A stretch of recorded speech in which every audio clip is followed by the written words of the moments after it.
이석증은 5, 60대에 흔히 생기지만 어린이부터 전 연령대에 생길 수 있습니다.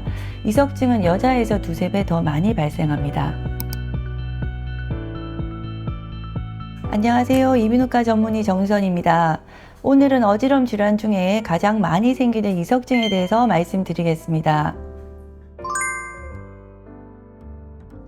귀는 크게 귓바퀴와 웨이도가 있는 웨이, 고막에서부터 달팽이관 사이의 중위, 달팽이관이 있는 내이와 신경과 뇌가 있는 중추로 나눌 수 있습니다. 이석증은 이 중에서 내이인 달팽이관에 생기는 질병입니다. 달팽이관에는 소리를 듣는 와우와 이석기관과 방골이관이 있는데 이 중에 이석기관에 이석이 많이 있습니다. 이석은 맨눈에 보이지 않은 작은 칼슘 덩어리로 우리 몸의 균형을 잡아줍니다.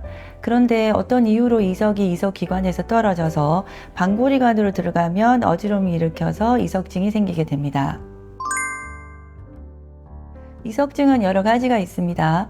이석이 방골이관 내에 있거나 팽대부릉이라고 불리는 젤라틴 같은 끈적한 부위에 붙어 있거나 방골이관 내에 꽉 끼어 있는 경우에 발생하고 가벼운 팽대부릉으로 발생하기도 하고 여러 개가 동시에 발생하기도 해서 한쪽 귀당 최소 7가지 이상의 이석증이 발생할 수 있습니다. 이석증은 5, 60대에 흔히 생기지만 어린이부터 전 연령대에 생길 수 있습니다. 이석증은 여자에서 두세 배 더 많이 발생합니다. 이석증은 원인을 알 수 없는 경우가 50에서 70%이고 원인을 아는 경우가 30에서 50%입니다. 원인을 알 수 없는 환자들을 보면 대부분이 고령층으로 특히 50대 이상의 갱년기 여성에게 이석증이 흔합니다. 여성 호르몬의 감소가 골다공증을 유발하는데 뼈랑 성분이 유사한 이석의 형태의 변화를 줘서 이석증을 일으킨다고 알려져 있습니다.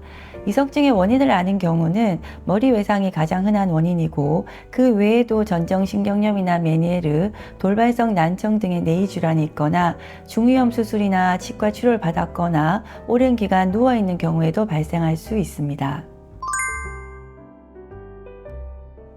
이석증의 증상은 머리를 움직일 때마다 본인이나 주위가 빙글빙글 도는 회전성 어지러움이 발생하는 것으로 대개는 짧게는 1분 이내, 길게 수분 정도 지속이 되는데 머리를 움직일 때마다 반복적으로 나타납니다. 진단은 이석증의 증상이 있으면서 프렌젤 안경이나 비디오 고글을 쓰고 체위 검사를 했을 때 유발되는 안진이 나타나면 진단이 됩니다. 이석증은 약물로 치료하는 병이 아닙니다. 이석 치환술로 방골이관에 떨어진 이석을 다시 원래 이석 기관으로 되돌려 놓는 것이 치료입니다. 한 번의 치료로 환자분 10명 중에 6명 이상에서 치료가 됩니다. 나머지 4명은 몇 번의 치료가 더 필요할 수 있습니다. 차선책으로 치료 없이 지켜볼 수 있는데 2에서 6주 이내에 35%에서 50%까지 자연 치유된다고 보고되기 때문입니다.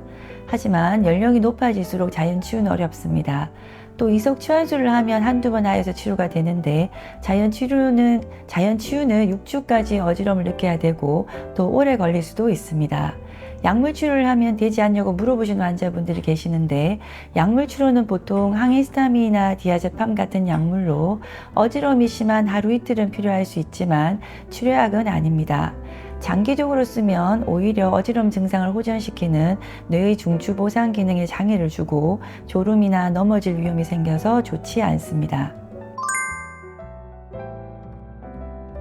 이석 치환술 후 다시 이석이 빠지지 않게 하기 위해서 앉아 있어야 되냐고 물으시는 환자분들이 계시는데 특별히 자세를 조심할 필요는 없습니다.